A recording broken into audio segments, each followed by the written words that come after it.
I'm ready whenever. I'm just pulling it up so then I can retake. Welcome back into Tavern Takes.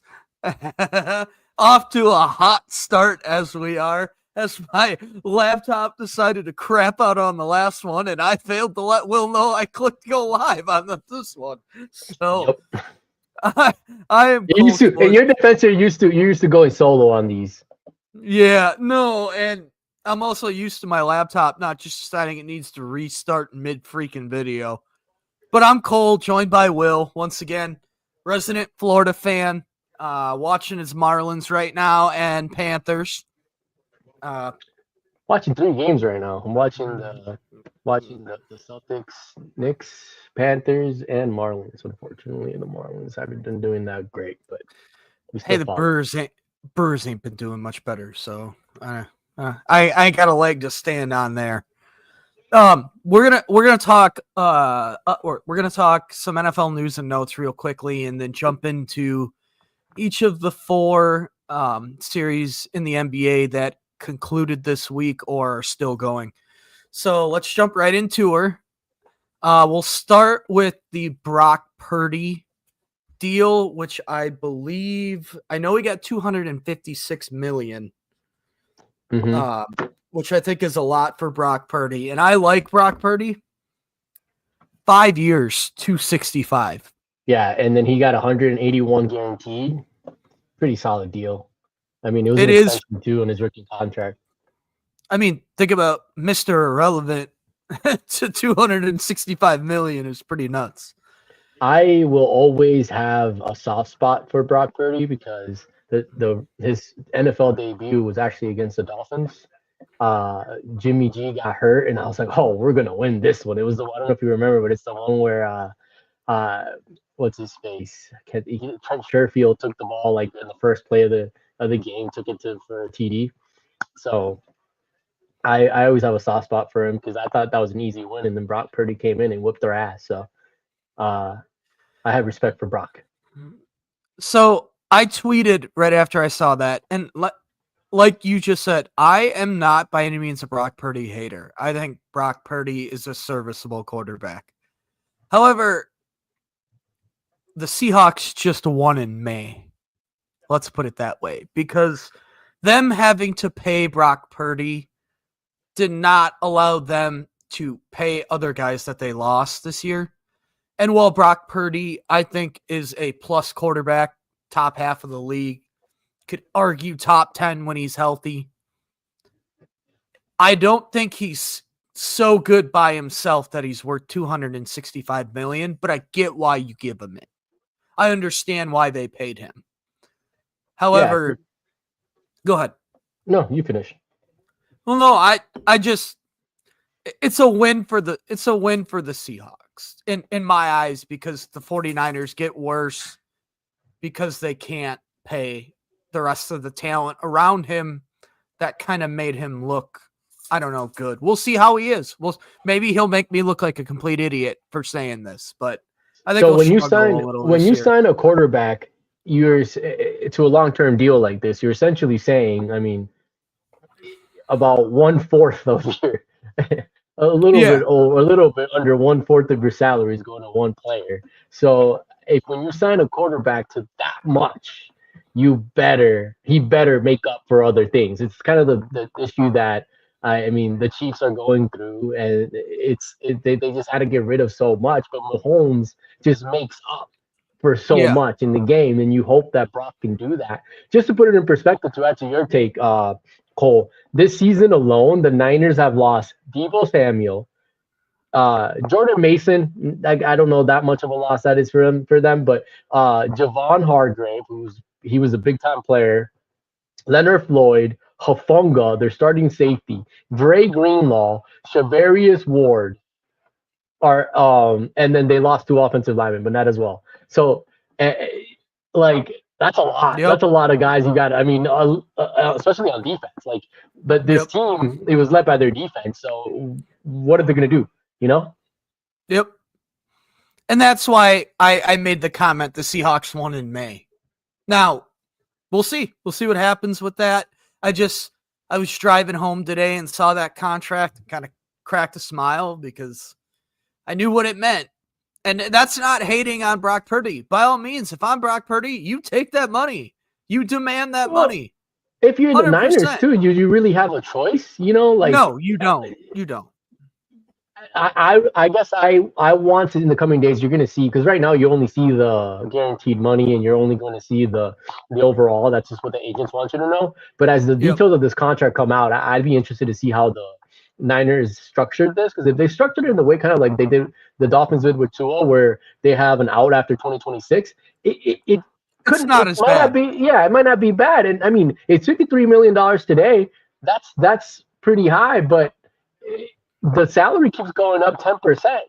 Sooner or later, you know, that's going to be a bargain. That might be middle of the pack for starting quarterbacks. Right now it's high, but you know, if the numbers keep going up and if the NFL keeps fucking adding streaming services, you know, the revenue keeps going up. So these contracts are going to keep going up. So, you know, right now it seems like they're an overpay, but I think it was the right thing for them to do. And Brock Purdy, now the pressure's on Brock though, because he goes from a guy making almost nothing to the highest paid player in the team. So the expectations now go that much higher. So he has a lot of proof.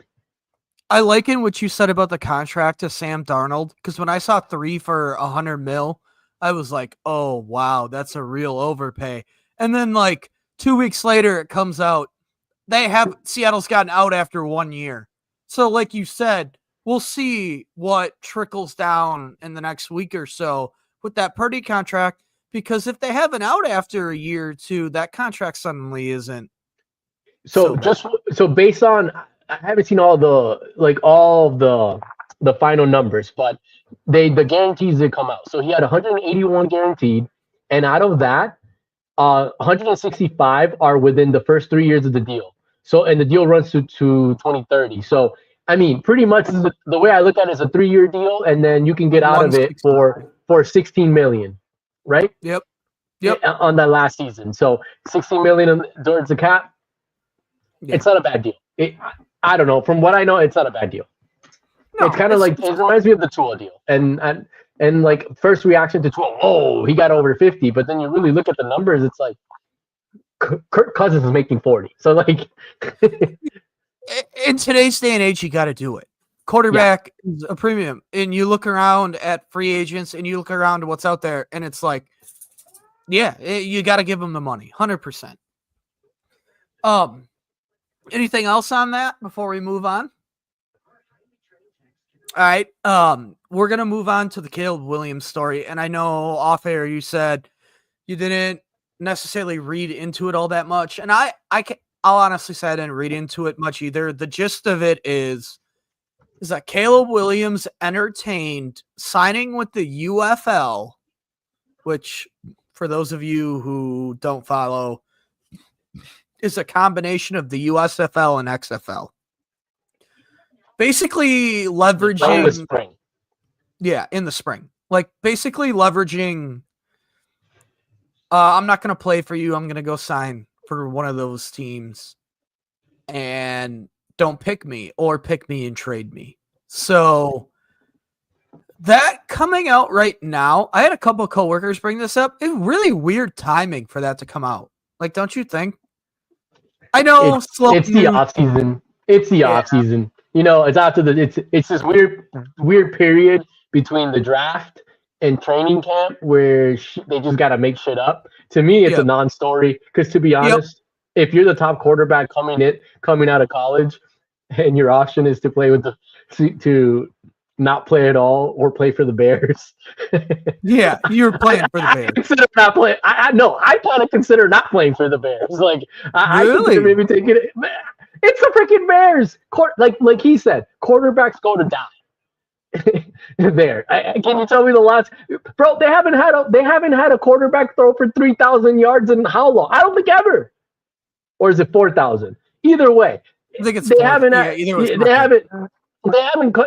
had a good quarterback in forever. The Bears are the model of inconsistency. They only stick to things for 1 or 2 years and then they cut it. So, like, if you're a young quarterback coming up, do you really want to go through what the Bears go through already in his second season? He already has had a regime change. Like, Yeah, I mean, granted, I think they hit a home run in that with that hire, and I do too. I think they're doing the right thing, and I think they are setting them up. So, that aside, historically, this hasn't worked out for the Bears, but I I cannot blame him coming into the NFL for doing that. Now, that being said, if you're that good as he said he was, wouldn't you want to prove everybody wrong and be like, nobody could do it, and I did it in Chicago?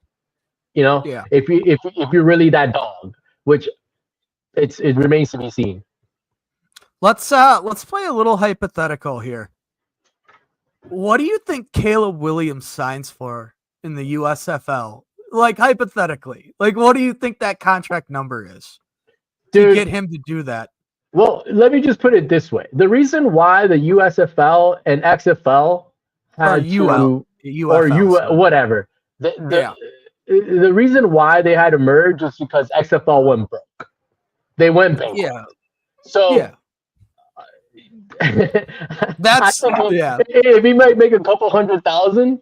So it says the highest UFL players are likely to earn anywhere between 100,000 and 250,000. So I mean, a player like that, probably 250. I mean, that's a horrible financial decision on his. When he's making, I mean, when he was probably making close to $3 million in college, $4 million, he probably. Yeah, he'd have been better off staying in college as opposed to going to the UFL and leveraging that way.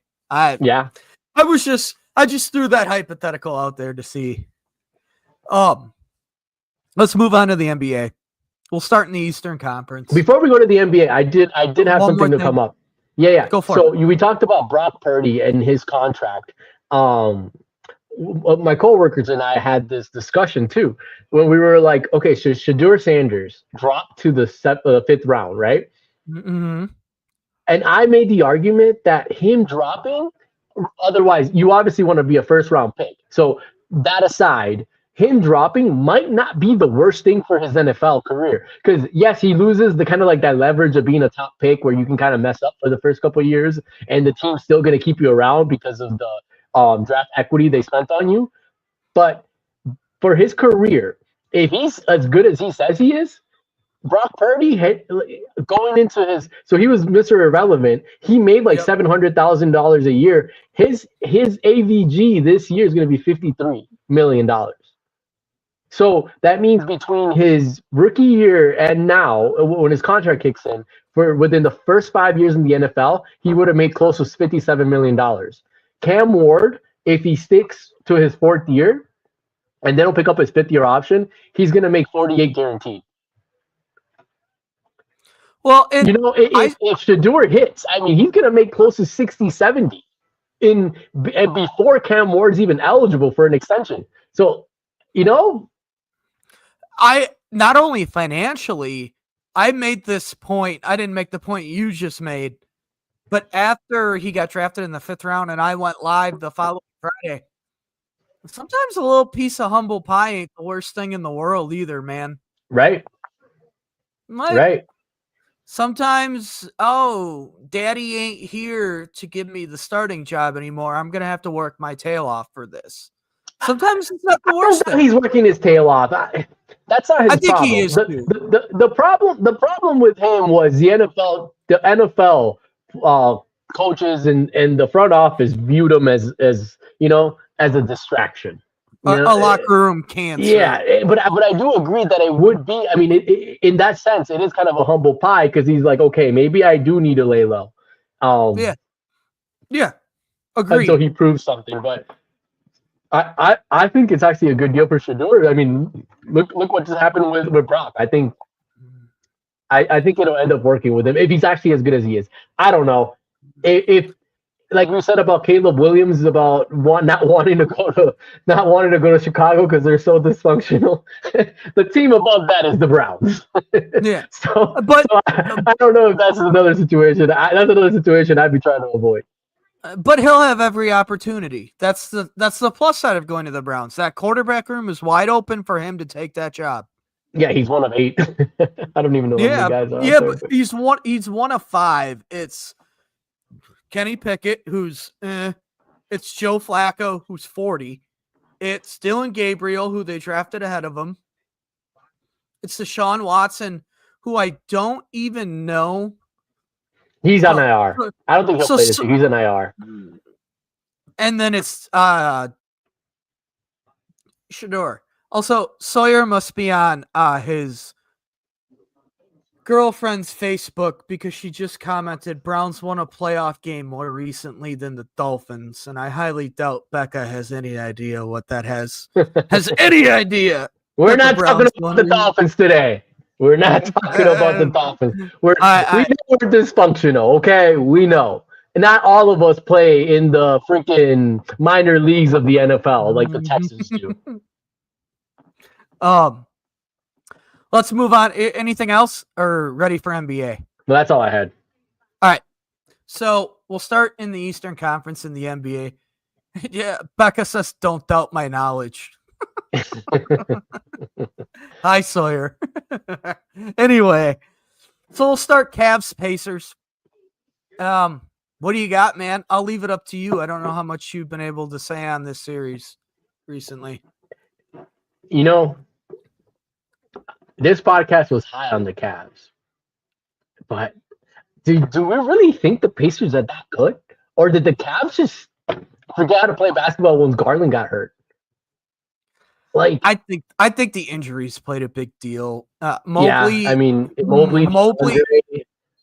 Mobley, Hunter, and Garland all missed game 2. So they came back to play. You know what I mean? They came back because they had to. And take that for what it's worth. I think the Pacers are better than we gave them credit for on this podcast. They showed me something. They're tough. They're a tougher team than I thought. I thought they could be pushed around, but they play tough. They play, I mean, as tough as an NBA team is going to play. Rick Carlisle got them boys humming. Rick Carlisle's a hell of a coach. That team is better, like I just said, than we gave them credit for. I do think injuries played a big factor in that series. However, you got to tip you play who's in front of you. If you're the Pacers and they're in the Eastern Conference Finals for the second year in a row, and you can't knock that. You can't take it away from them at this point. So I got to give credit where it's due. As much as I think they're front runners, it is what it is, man. Got to give them credit. Hey, I said last year, the whole year, Celtics are front runners. Celtics are front runners. And what did the Celtics do? Win a championship. They just never got behind. They never got behind. So if you're a front runner, if you just come out hot and never trail, you can win a championship. You know, I still don't think they'll win one, but I mean, we've seen some crazy things this playoffs. Yep. We'll move to Knicks Celts. I just pulled it up on my phone. 33-20 in Game 6. Knicks are up, but leads can be blown. My hot take before we get on here, before you get to yours, because yours is way spicier than mine.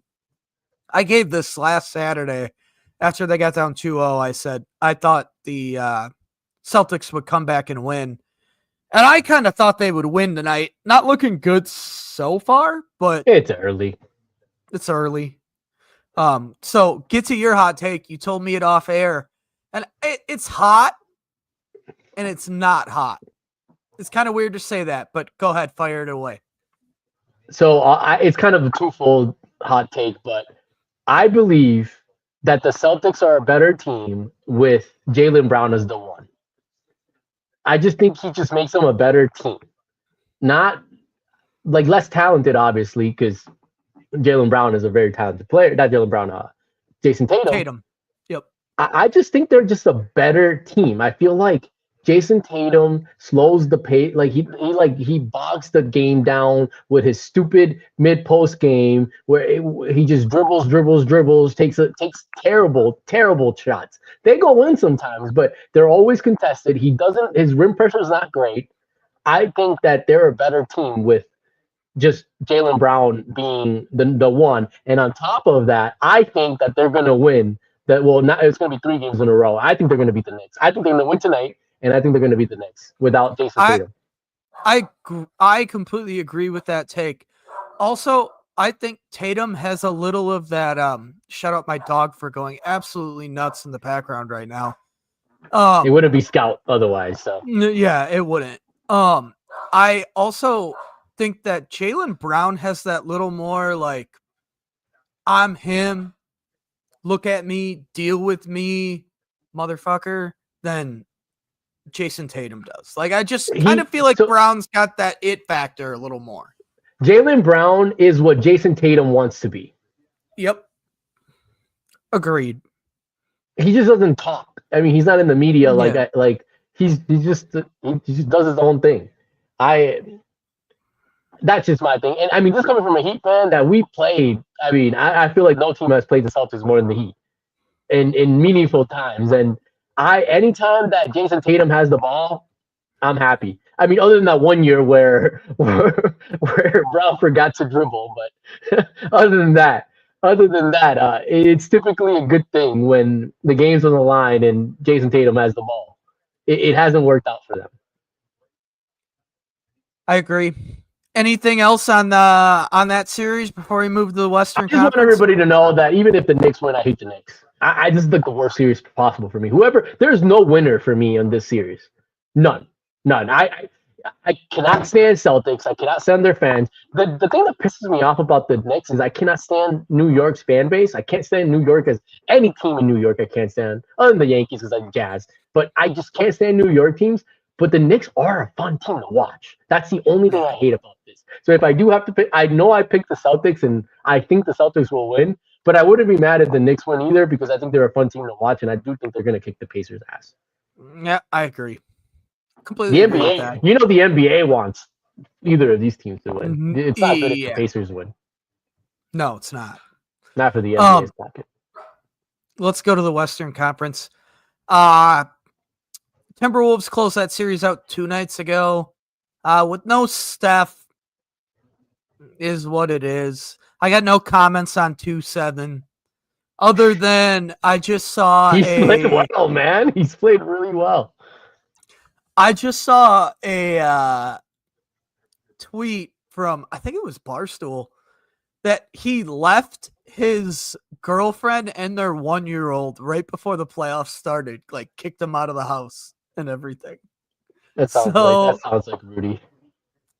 So, I mean, Ant's Ant-Man. Like, Ant-Man is Ant-Man. Like, I know Rudy's playing well, but that charge is all Anthony Edwards.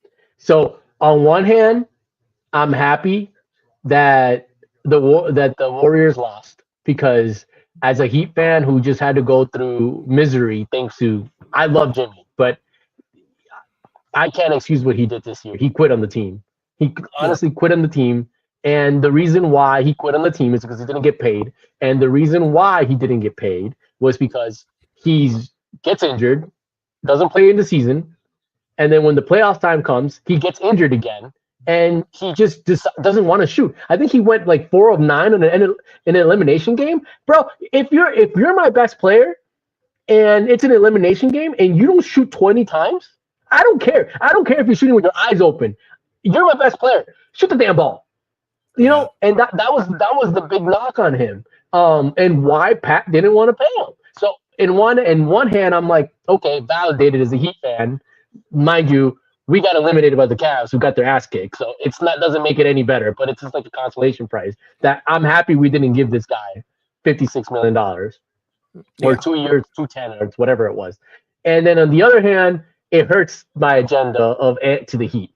So because if Minnesota wins it this year, which I think they have a really good chance because the OKC and Denver are beating each other up. Like Shea got beat up in that last game.